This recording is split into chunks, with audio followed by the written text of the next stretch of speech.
Welcome to Coffee Talk. I am your host, Mashuma Saba, M. Saba, and this is our Cultural Variety Podcast. Stay tuned.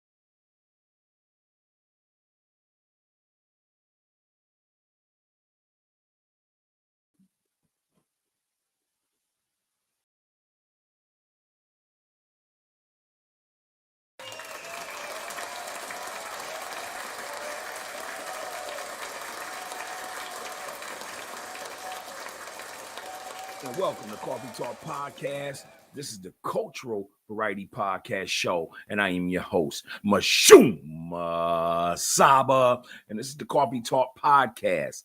Tonight, we have a great reading that we're going to read, a short story about Chapter 7 of the book, The ISIS Papers, The Keys to the Colors, by author and scholar, Dr. Francis Quest Westling. So we will be discussing that tonight on Wednesday Night Sports. And we're going to use that as a breakdown to speak about the past fight this past week between Jake Paul and Mike Tyson. So that's our show for tonight. So thank you for tuning in. And I apologize, I'm a little rattled because of my intro has messed up again on this side. You know, I haven't seen the show live, of course, so I don't know what you've seen on that side. Please go in the comments. Let me know if the intro came through at the beginning of the show. I really would appreciate that. All right, but anyway, welcome to the show, Coffee Talk Podcast. As I stated, I'm Mashuma Saba. This is the Cultural Variety Podcast show called Coffee Talk. Now, if this is your first time tuning into the show, we never start a show without giving you its flavor, which can be something that, you should be drinking on, or an affirmation. And then we also want to give you what we call the wise words. Wise words are words of affirmation by our ancestors, our scholars, our doctors, our lawyers, our athletes, our actors, et cetera, et cetera. But they're definitely affirmations. So we want to go ahead and give our wise words, and then we dive right into the show. So that's how we do things here at Coffee Talk Podcast. So I do welcome you all. Now, tonight's flavor, I should say, because we're in the Twin Cities, we're in the Midwest, and we're experiencing our first, excuse me one moment. We're experiencing our first little snowfall. I call it a little snowfall because it was just a little dust that came through here. It might stick tonight and be a little slippery, but nothing thick, not even an inch of snow. But it's definitely on our roads, and it can be slippery. But tonight, I wanted to go ahead and say that the flavor for tonight, because of the snowfall, because we are in our winter months here in Minnesota, that tonight's flavor is going to be hot chocolate. And in some regions, some people call it hot cocoa. Let's go ahead and talk about the benefits of hot chocolate and hot cocoa. Give you the flavor. All right, the flavor of hot cocoa or hot chocolate, some like to say. These benefits are: cocoa is made from a dried cocoa bean. And of course, you can have hot cocoa. It also provides rich antioxidants. Its top health benefit includes assisting with lowering blood pressure, as well as managing weight management. It helps improve blood flow to the brain. Number 4, it helps relieve bronchial asthma. and it also regulates sugar levels. So that's why we chose here at Coffee Talk tonight's flavor being hot chocolate. And plus, it's getting cold, you know what I'm saying? So why not snuggle up with a friend or a pet or your favorite blanket and enjoy some hot chocolate? You know what I'm talking about? That's the flavor. But whatever you sipping on, whether that be a water, wine, a smoothie, a latte, a beer, whatever it is you drink it on, go ahead and make sure that you come on in, kick your feet up, and enjoy yourself here at Coffee Talk Podcast. This is Wednesday Night Sports, and you already know who I am. Mashoom Saba. Y'all love that, huh? All right, moving right along, man. We're going to go ahead and talk about wise words. The wise words for tonight comes from a tennis legend. That's right, a tennis legend. This legend was born July 10th, 1943 in Richmond, Virginia. He went to the Essence February 6, 1993 in New York City. This tennis legend was ranked number 2 in the world in 1976. He won the Wimbledon title in 1975, the U.S. Open in 1968, and also has 44 open titles that are listed on the ATP, the American Tennis Profession. He's a legend. He's one of ours. His name is Arthur Ashe. Arthur Ashe's words of wisdom for tonight is this. Arthur Ashe says, I have always tried to be true to myself, to pick those battles I felt were important. My ultimate responsibility is to myself. I could never be anything else. Those are the wise words of Arthur Ashe. Now, why did I read that tonight as our wise words for tonight? Because it has something, I feel that it fits, that wise words fits the issue with, excuse me as I wipe my eye. We're going to talk about this past fight. The Netflix, y'all did a good job. You know, you already have a lot of viewers anyway, but, you know, that was great. There were 60 countries allegedly or estimated as watching this fight. I do want to say that it has been reported that there was 56,000 plus tickets sold. Actually, it was 59,666 tickets sold for the fight against Mike Tyson and Jake Paul. Let's go ahead and just jump right into it. Let's go ahead and talk about the final scorecard, which was a unanimous decision in favor of Jake Paul. The referees scored at 80-72 on one card, 79-73 on two other cards. It was a unanimous decision. Jake Paul, with a record of 10-1 and 7 KOs, beats the legendary Mike Tyson, who came into the fight with 50 wins, 6 losses. And that was reported by Bleacher Report. So let's go ahead and talk about it, y'all. Let's just go ahead and dive right in, man, because I know there's several things I want to point out. I don't know if we're going to have a right or wrong answer. I don't even know if that's what it's about. But I would love to hear your comments tonight and your thoughts. So let me go ahead and paint a picture, and then you go ahead and dive right in wherever you want to, and let us know what your thoughts are. So it's been reported that Mike Tyson received $20 million for the fight. The fight was 2 8-minute rounds, which is technically, 16 minutes. Who am I, or any person for that matter,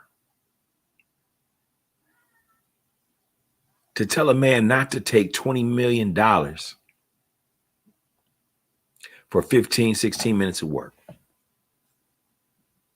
Who am I as a man to tell another man within reason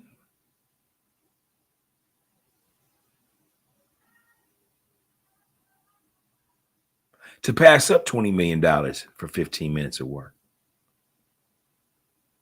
It wasn't no illegal work.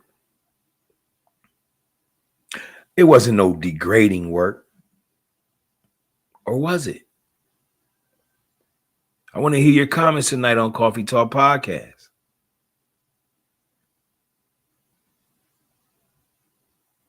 I just want to ask questions. I support Mike's decision to get $20 million that is generational wealth. It's a start to good generational wealth if you manage it correctly. I also know the history of Mike Tyson. I remember when he first came in as a youngster at 19 years old, beat Trevor Berbick. He became the youngest heavyweight champion.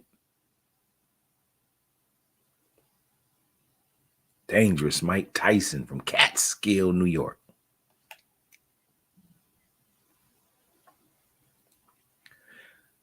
I remember all of the allegations of promoters taking his money. As you can see, I say promoters, and I didn't want to mention the promoter's name who's known for working with Mike Tyson, because we also have shared his story on our show here at Coffee Talk Podcast. And, we salute all of our ancestors. DK, Don King. So respect to that. However, I do recall, and you can find it in archives of Mike Tyson feeling like he didn't get his money. In some cases, I also seen Mike Tyson take accountability for blowing money as well. That's here and there. But our legend, one of our sports heroes,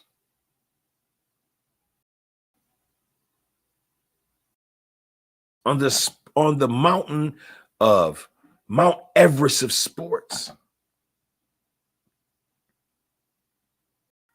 Mike Tyson's a legend to us. We all loved watching his fights. I actually had an opportunity to watch his fights from beginning to end. And that takes me into this question. I had two young people from this era give me a different insight from the youngsters' minds. That Friday night, I believe it was Friday or Saturday, my son asked, was I going to watch the fight? Because he knows that we are fight fans in our house. We love boxing. We rarely ever miss a good boxing match. My kids can name a whole bunch of fighters just like we used to be able to name them in the 90s. But my son comes to me and he says, Dad, I'm really happy about watching this fight because this is my first time getting to see Mike Tyson. I was like, wow. You never saw Mike Tyson? Mind you, Tyson was fighting 20, 25 years ago. Not even that, probably back in 2006, 2008 is the last time he fought, prior to fighting Roy Jones, of course, back in 2020 or 2018, 2020, back when Mike Tyson was 54. That 54-year-old Mike Tyson looked great. Looked like he would give Jake Paul a problem. That's not what we saw this past weekend. We saw a stiff Mike Tyson. When I saw Mike Tyson walking out to the ring, doing his ring walk, and he didn't have nobody behind him, I kind of felt good about that. I can't deny that. I felt good about it.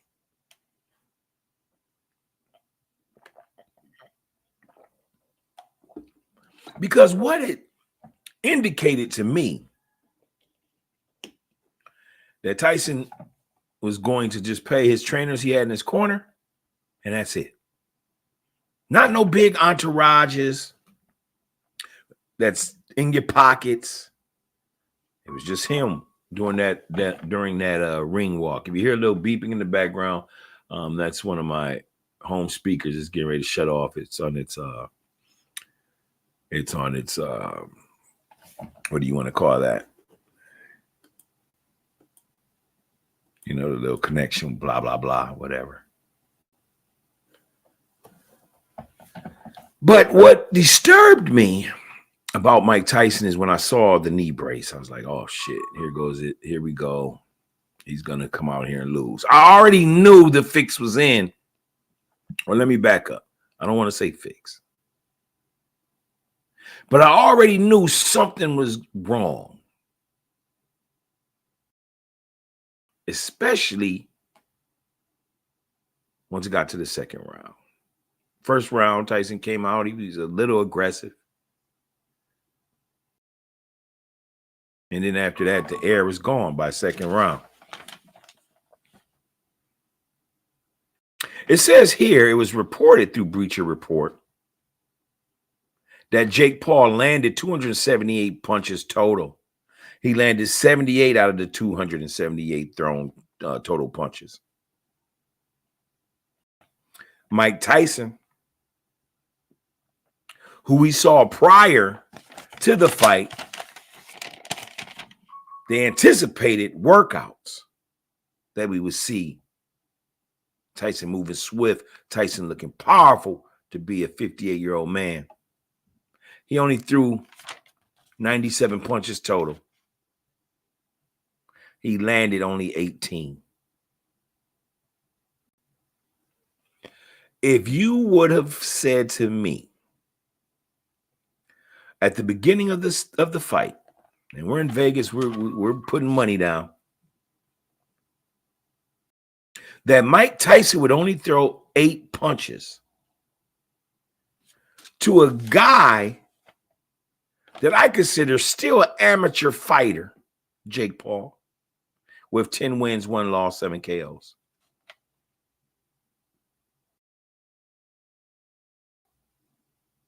Would only get Tyson to throw 18 punches, I would have took that bet in a heartbeat. I would say you're out your rabbit mind. 18 punches.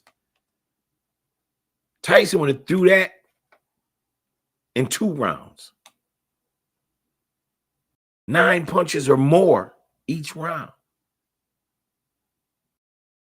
So for 8 rounds, him to throw 18 punches total was very disappointing. However, there are reports that Tyson was in the hospital not too long ago prior to the first scheduled fight between Jake Paul and him. And that's why they had to reschedule. I don't know if it was his spleen or something. I'm trying to find my phone. It's not nearby. If you know why Tyson was in the hospital, go ahead and leave that in the comments for us. But what I will say is that it does take time, especially at his age, to recover from surgery, whatnot.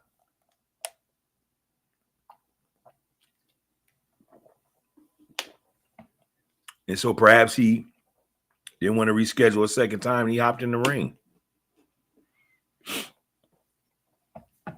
Who am I to tell a man to walk away and not take $20 million for 15, 16 minutes? Who am I?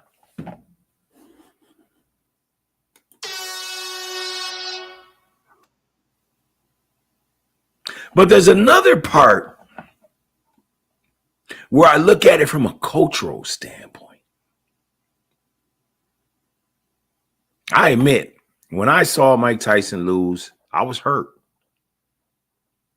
I didn't realize I was hurt because as they were going through the scorecard, I just walked away. I was having a good time.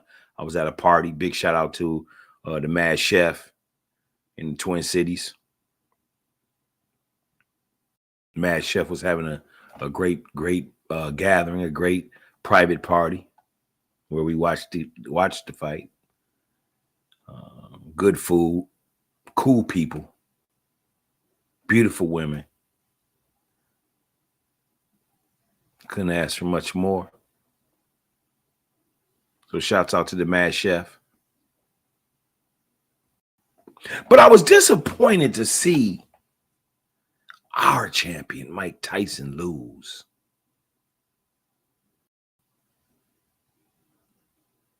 Because typically, even on any given night, Tyson should have been able to beat Jake Paul. Now, mind you, Jake Paul is a young guy, 27 years old. Still an amateur boxer. He doesn't have the pedigree of a Mike Tyson or any other top 10 fighters in the heavyweight division.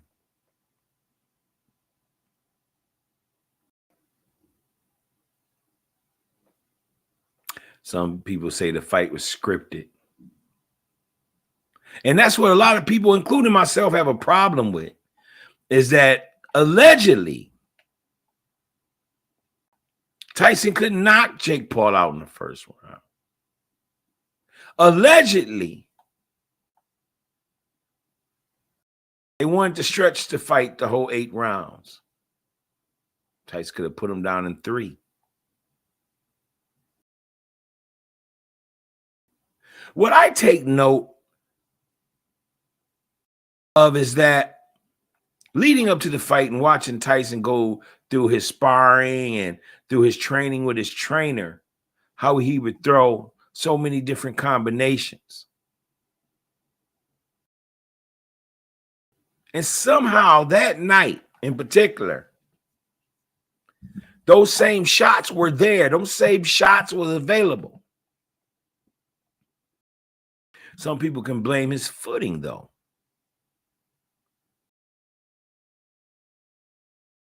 His stance, the knee brace. I just don't want to believe that 100%. Because I didn't see him throw no 3 or 4 point combinations. And everybody was asking about that. A lot of people were asking about that. But again, I say, who am I to tell a man, go ahead and fight and don't take the $20 million? But it brings me to these questions that I would like to answer. Yeah, Tyson got paid $20 million. Yeah, I'm happy for him. I'm happy that he has $20 million that will help him take care of his family and his brand. I'm happy for Tyson.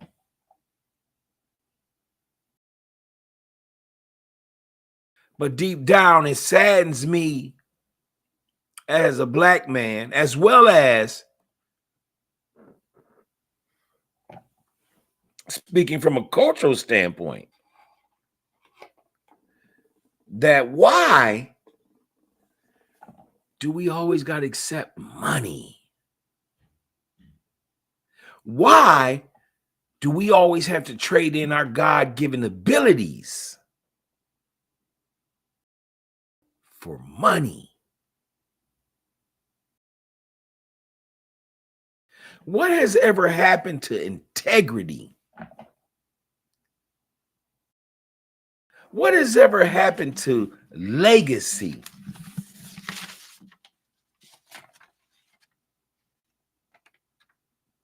That's right. The word legacy. Now, it was reported that Tyson said, hey, you know, I fought, I did my thing. I don't care about legacy. That's what was allegedly said.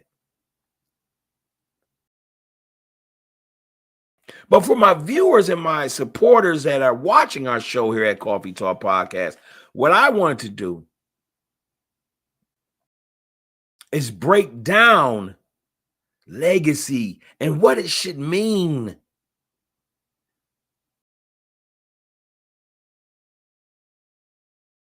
According to Merriam-Webster Dictionary, which was established in 1828, it defines this word legacy.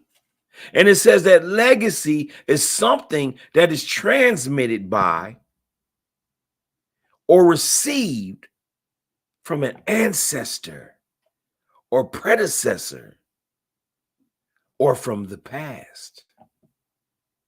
It also can mean carried over from an earlier time. Mike Tyson being the youngest champion ever. Mike Tyson being one of the most dangerous boxers ever.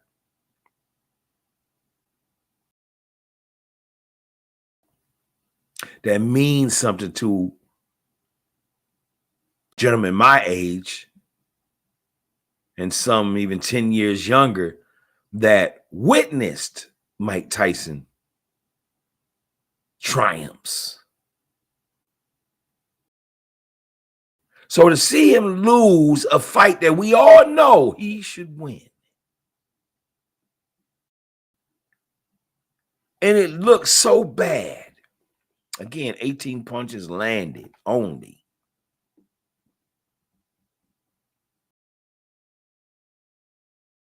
It hurts from a legacy standpoint. Will his legacy be secure? We'll always remember Tyson as being a unified champion and all of that. Absolutely, he's going to be remembered as a warrior.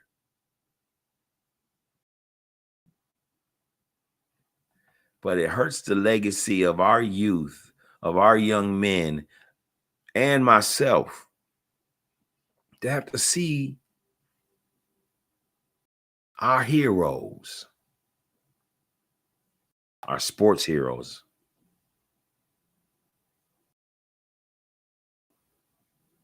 take money to not give their all. What happened to the competitive integrity of sports? You wanted to win because you wanted to be the best.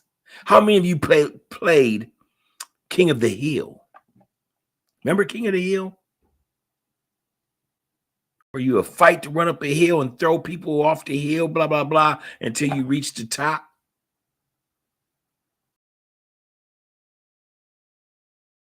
It just seems that every time money is involved, we throw away our legacies. But again, who am I to tell Mike Tyson that he shouldn't have took that money? Because I know you and I would have took that money. But under what condition? Go ahead and leave a comment. Let us know. This is Coffee Talk Podcast, Wednesday Night Sports, and we're talking about Mike Tyson, Jake Paul fight this past weekend. Go ahead and leave us a comment.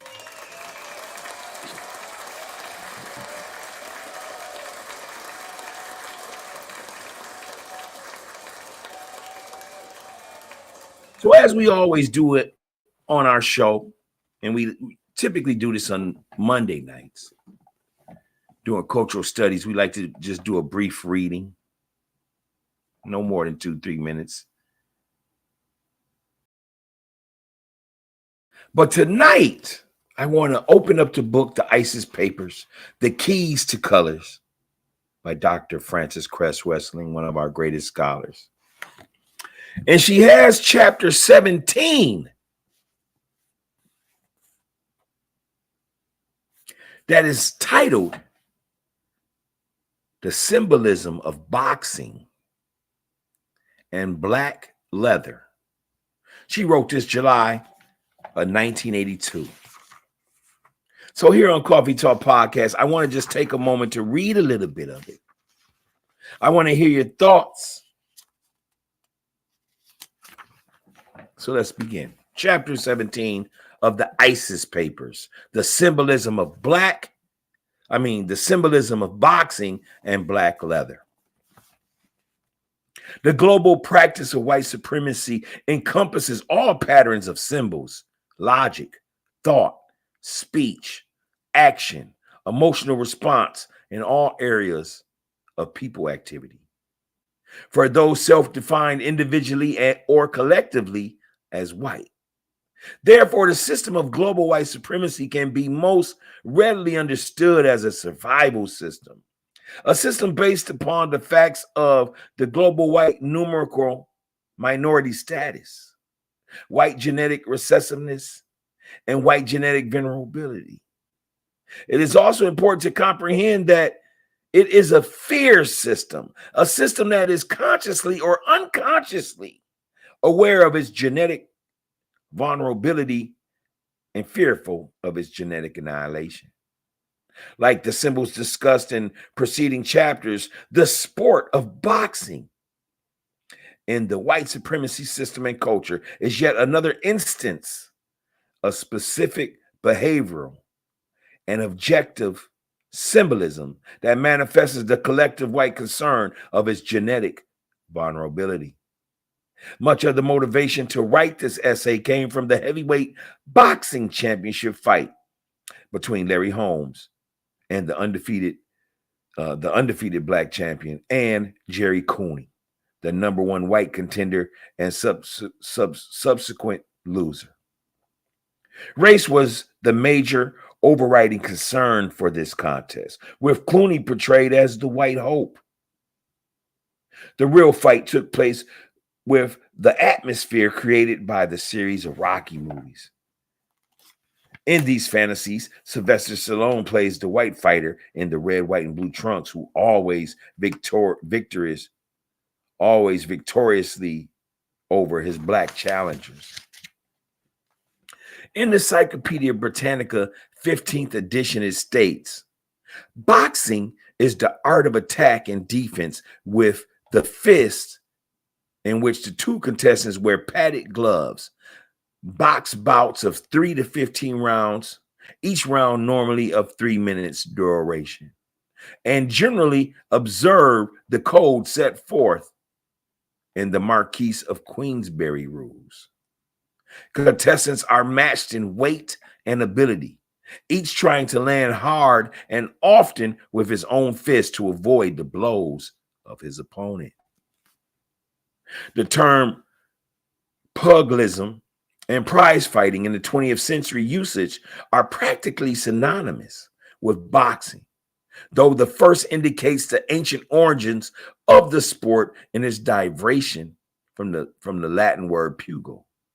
A fighter with the cestus, which means hand covering, related to the Latin pignus, which means fist, and derived in turn from the Greek fix, P-Y-X, with clenched fist, while prize fighting emphasizes the pursuit of the sport for gain.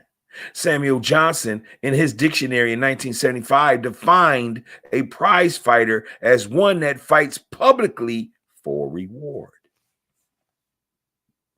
Of the history of boxing, the Encyclopedia Britannica continues, there is evidence that boxing existed in ancient Crete, where civilization was established by about 1500 BC. Centuries before the arrival of the Greeks, boxing was known in the Aegean.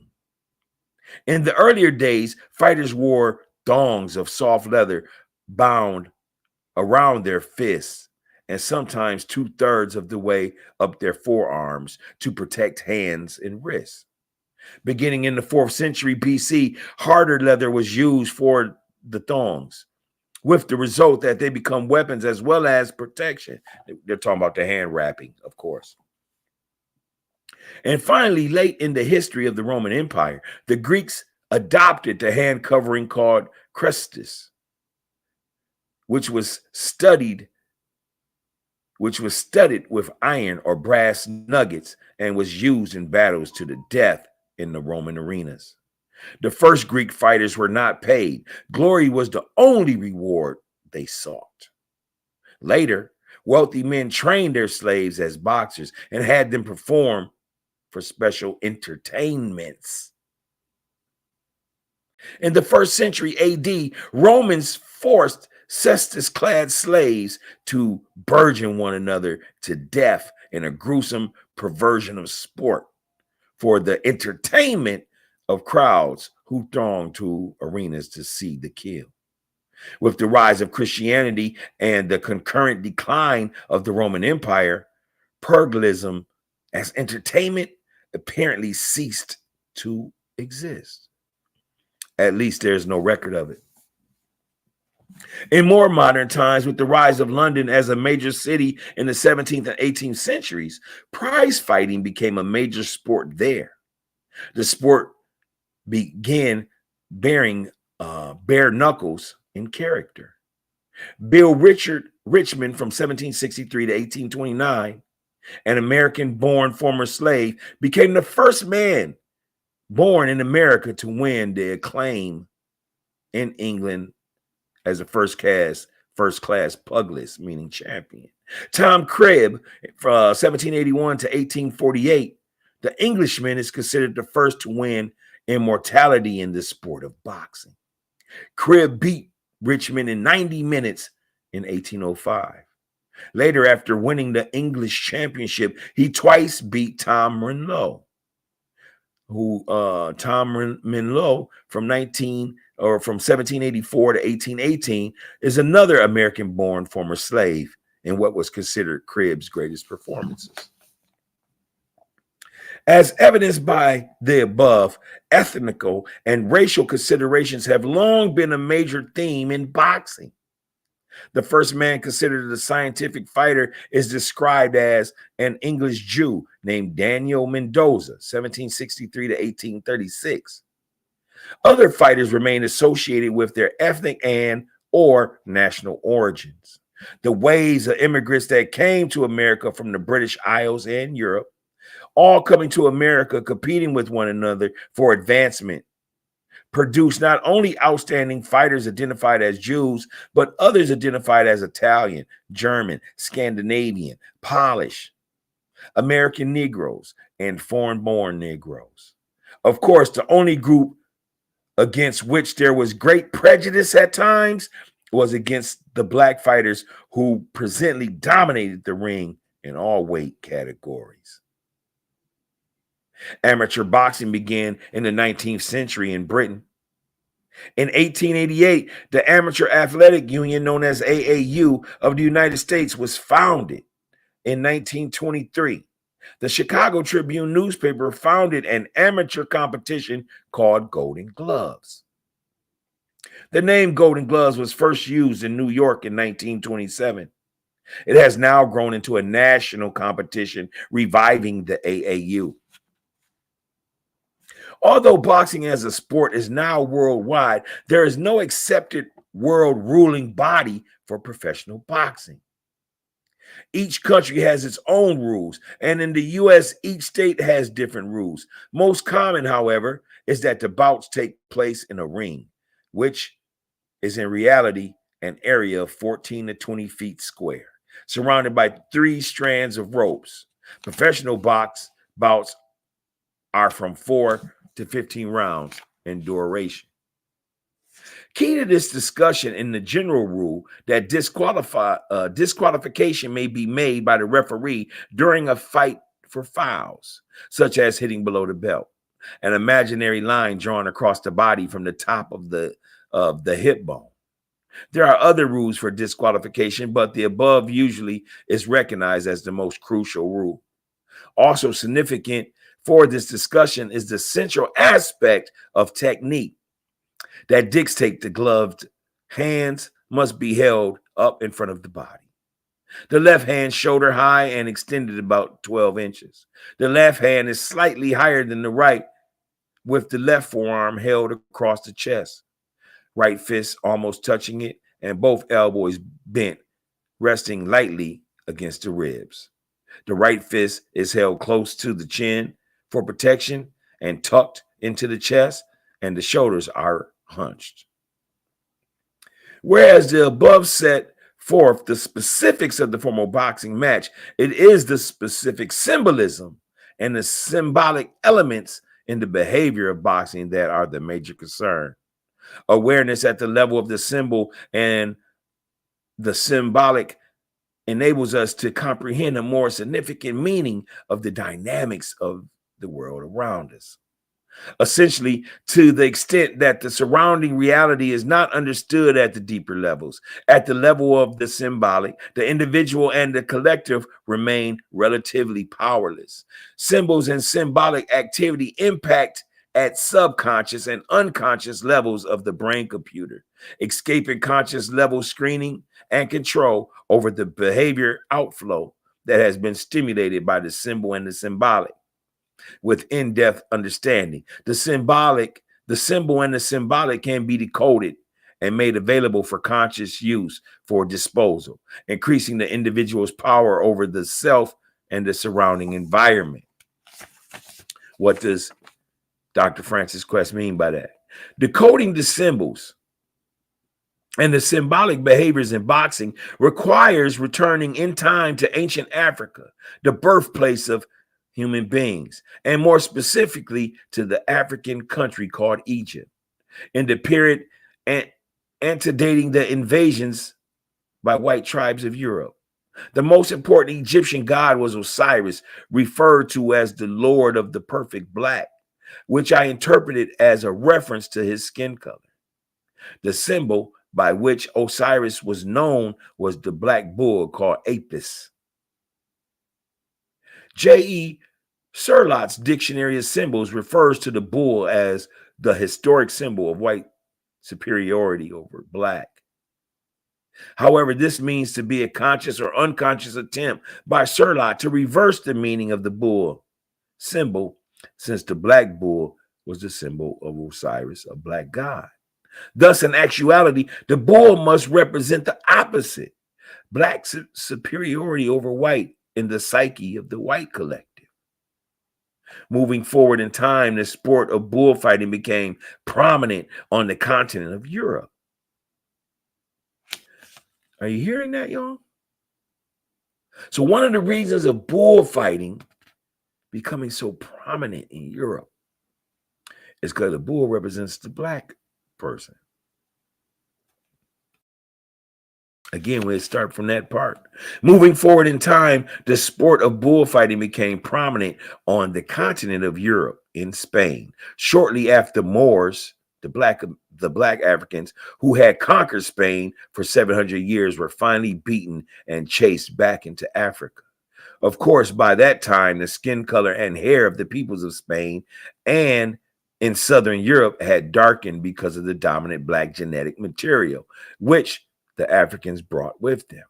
However, the Spaniard response to being conquered by Africans, following the military but not the genetic defeat of the latter, was to begin the obsessive symbolic ritual of bullfighting. A male person dressed in a suit of lights, which can be decoded as meaning light or white-skinned person, daring prances and parades in front of a black bull, acting as though he really wants to be gored, and finally, with the help of several others, kills the bull. The fighter, the toreador, then normally takes as a souvenir the bull's ear or tail or both, which have been recognized as phallic symbols. Further, the bull is often eaten and its testicles seen as giving power to the dinner, are consumed as a delicacy. So they eat the bull's balls after they killed the bull.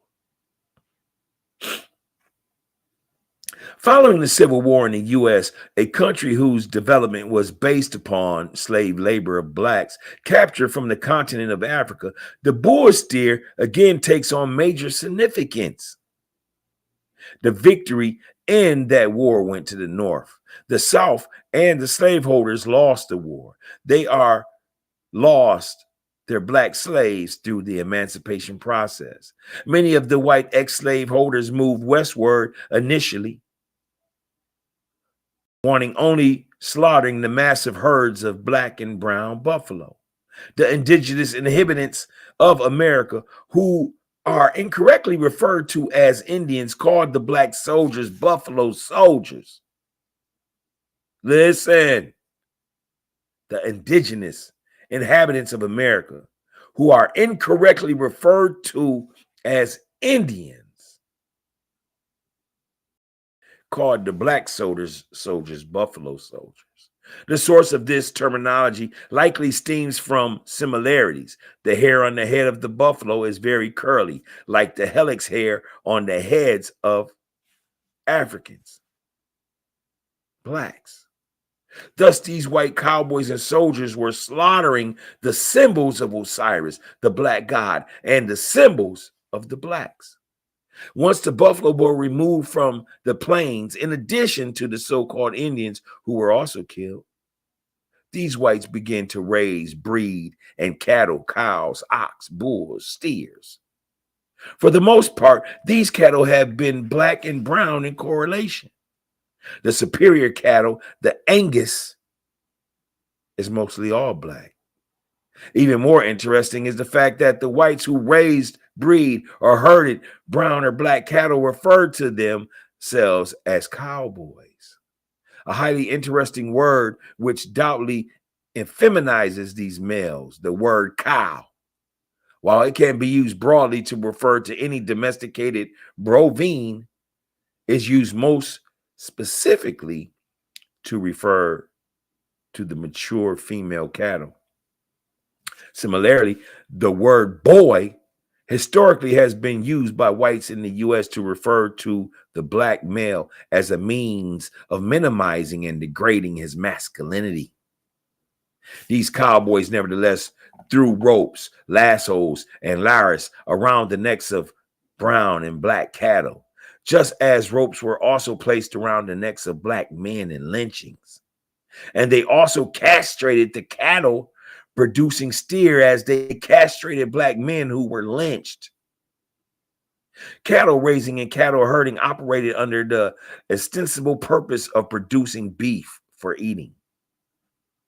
The U.S. has become one of the major beef-eating nations in the world, with its favorite meats being steak and hamburgers.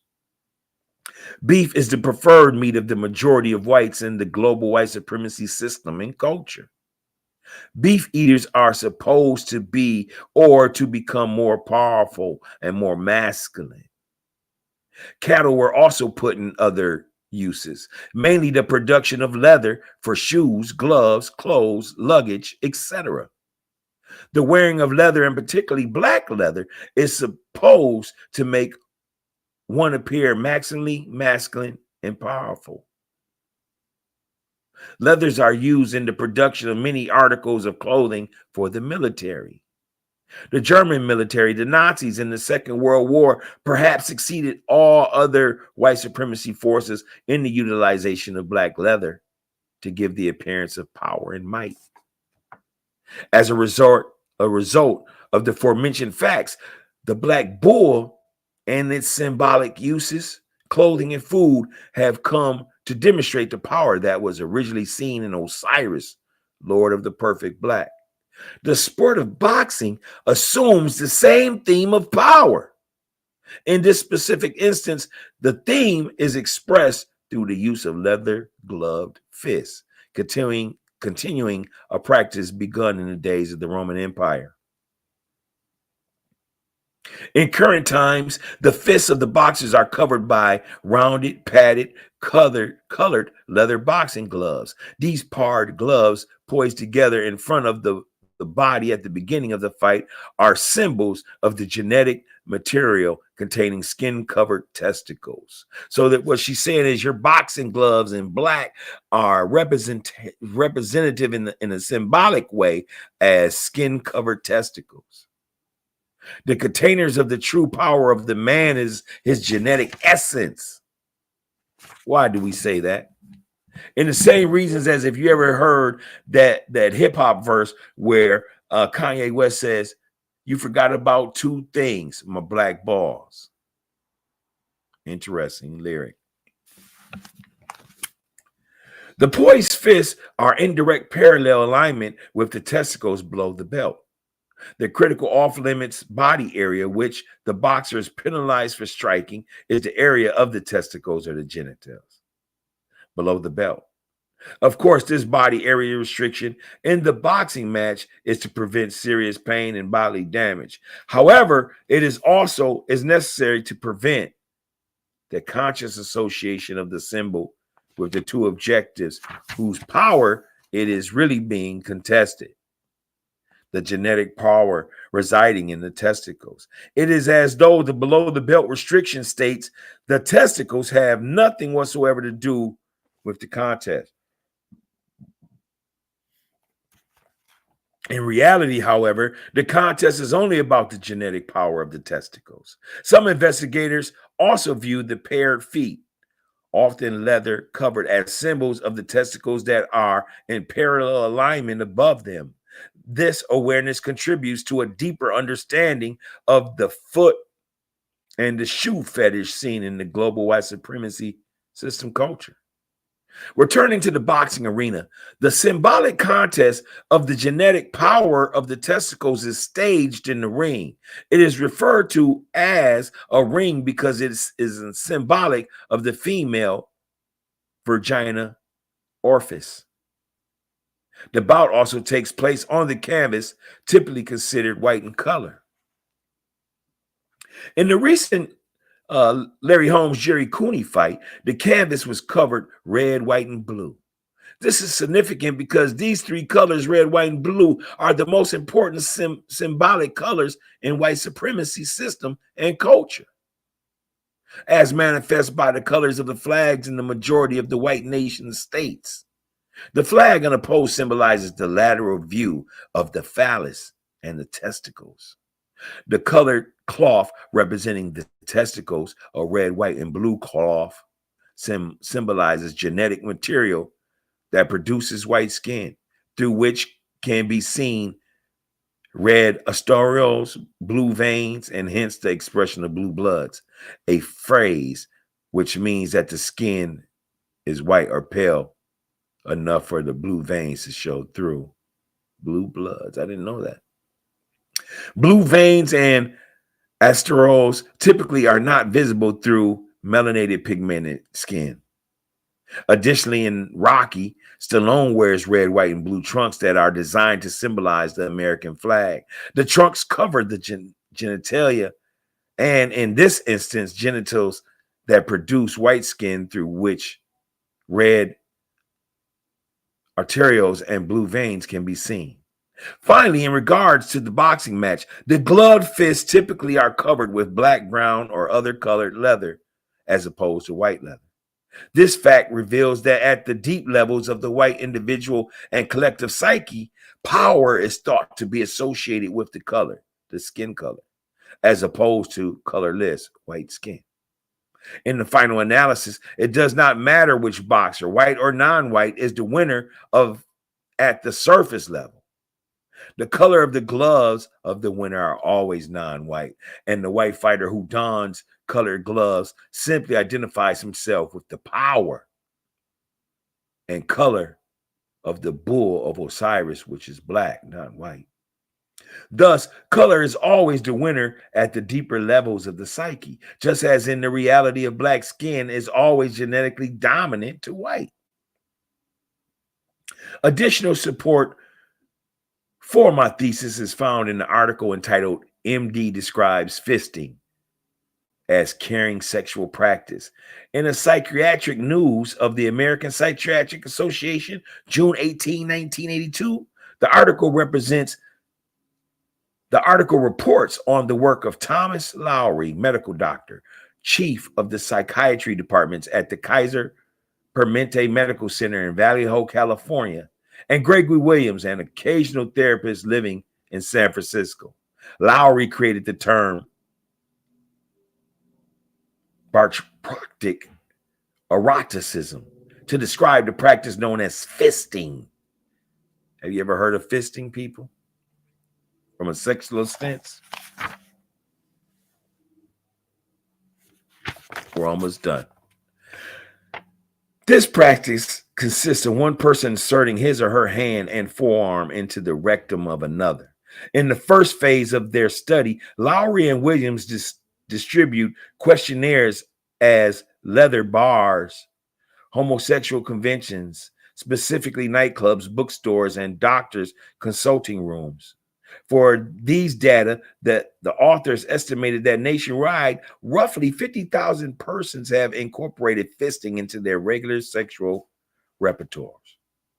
The study is reported by Lowry and Williams in the January 1981 issue of the British Journal of Sexual Medicine and was presented by Lowry at the March 1982 annual meeting of the American Association of Sex Educators, Counselors, and Therapists. The mean age of the respondents was 34.1 years, and their major occupational groups included, in descending order, professionals, businessmen, skilled laborers, unskilled laborers. 96% stated that they were exclusively and predominantly homosexual. Wow. There is deep level symbolism involved in fisting, a practice that represents a form of clinical pathology of the self-concept and self-image. It is directly related to the above translation of the symbolism inherent in boxing, wherein the fist becomes symbolic of the testicles. We're wrapping up here, y'all. This explains that male homosexuality is based upon the conscious and or unconscious sense of male substance deficiency. This results in a highly symbolic and behavioral preoccupation with the internalization at one or the other end of the gastrointestinal tract of male substance in the form of semen.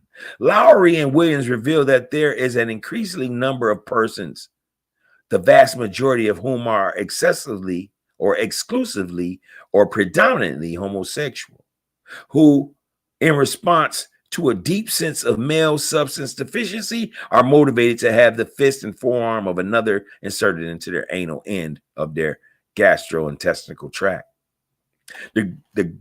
For greater clarity, the fist and forearm in abstract form constitute a ball at the end of the rod or stick.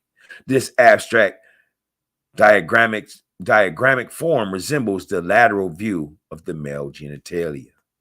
The question is, for the data collected by Lowry and Williams were distributed in leather bars along with other places frequented by homosexuals. Leather bars are settings where mostly white male homosexuals dress in black leather and or engage in various forms of sodomistic sexual activity involving the use of black leather or leather whips. Having a leather whip inserted into the rectum is one form of symbolic internalization, not only male substance, but also more specifically black male substance, the leather being symbolic of the black man. Being beaten by a whip or being dominated by someone dressed in black leather are symbolic forms of internalizing black male substance through the act of submission. The wearing of leather and the preoccupation with the use of leather objects, including boxing gloves, is the subconscious and unconscious return through symbolism to the white's collective perception of the dominant genetic power of the black male. Therefore, men who consciously and or unconsciously sense themselves as deficient in male substance, to act out symbolically, and to don or to internalize symbols representing of the highest standard of male power, blackness, is logically correct, if not logically necessary. So as we wrap up, what is she talking about here? We're talking about how the fixation is in boxing. Everybody wants to beat the black man. And it's symbolic.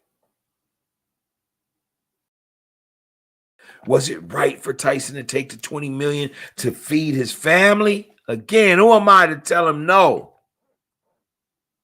But the question I leave you with tonight, my people, here at Coffee Talk Podcast is this. Does your legacy matter anymore? Go ahead and leave a comment. Let us know what your thoughts are on tonight's show. Again, this is Coffee Talk Podcast, Wednesday Night Sports. I am your host, Mashuma Saba, M. Saba. And I'm going to leave you with a universal peace sign saying peace. Thank you for tuning into our show, Coffee Talk Podcast, and we'll see you again soon. Thank you.